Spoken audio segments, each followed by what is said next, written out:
याच्यामध्ये जो गोंधू आहे त्याने समोरच्या पीडित व्यक्तीचा छळ केलेला आहे, त्याला अमानुष वागणूक दिलेली आहे, मॉलेस्टेशन केलेलं आहे, रेप केलेला आहे आणि त्याच्यामुळे आपण सर्व संबंधित कलम आणि सुपरस्टिशन्स ॲक्टचे संबंधित कलम याप्रमाणे गुन्हा दाखल केलेला आहे.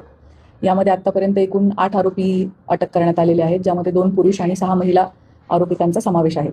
त्याच पद्धतीने आपण अटक ज्या ठिकाणावरून केली त्या ठिकाणाचा सर्च घेतला असता आपल्याला 8 लॅपटॉप्स, 19 हार्ड डिस्क, 10 DVD, त्याच पद्धतीने 9 मोबाईल फोन्स, 20 कॅसेट्स, पेनड्राईव्ह 23 जप्त झालेले आहेत. त्याच पद्धतीने जवळपास 6.5 लाखांपर्यंतच्या रोख रक्कम जप्त झालेली आहे.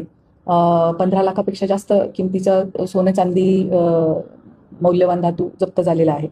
आणि याशिवाय मोठ्या प्रमाणामध्ये तिथे मेडिसिन्स मिळालेले आहेत. त्यातली काही प्रमाणामध्ये एक्सपायरी झालेले आहेत, काही एक्सपायरी न झालेले पण आहेत, परंतु मोठ्या प्रमाणामध्ये तिथे मेडिसिन्स सुद्धा मिळून आलेले आहेत. त्यामुळे त्या दृष्टीने आपला तपास सुरू आहे. हा जो भोंदू बाबा होता हा गेल्या अनेक वर्षांपासून अशा पद्धतीने लोकांना फसवत असल्याची शक्यता नाकारता येत नाही. कारण आत्ताची जी आपली फिर्यादी आहे त्याचे कुटुंब आणि या बाबाचे संबंध हे गेल्या 20 वर्षांपेक्षा अधिक कालावधीपासूनचे आहेत. आणि एका मॉडर्न गुरुकुलाच्या नावाखाली अनेक विश्वासात आलेल्या माणसांची मुलं त्यांनी आश्रमामध्ये ठेवून घेतली, मुलं मुली हे ठेवून घेतले. सो दिवसभर ही मुलं शाळा कॉलेज अटेंड करायची आणि संध्याकाळी मात्र आपल्या पेरेंट्सकडे राहण्यापेक्षा जशी गुरुकुल पद्धतीमध्ये ते ह्या बाबाकडे राहत होते.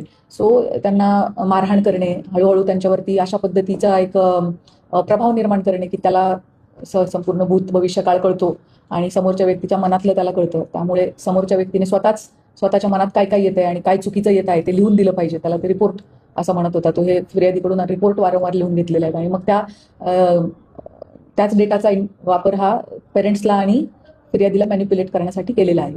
सो कुटुंबियांपासून फिर्यादीला तोडण्यात आलेलं होतं आणि दोन्ही पण बाजूंना मॅनिप्युलेट करण्यात आलेलं होतं आणि या सगळ्या परिस्थितीचा फायदा घेऊन मग ह्या फिर्यादीवरती बलात्कार करण्यात आलेला आहे. इतर अनेक अमानुष्य पद्धतीचे छळ, मारहाण करण्यात आलेली आहे आणि हे सगळं माझ्यामध्ये दैवी शक्ती आहे आणि मला सगळं कळतं असं भासून केलेलं आहे. त्यामुळे सुपरस्टिशन्स ॲक्टची कलम आपण त्याच्यामध्ये लावलेली आहे.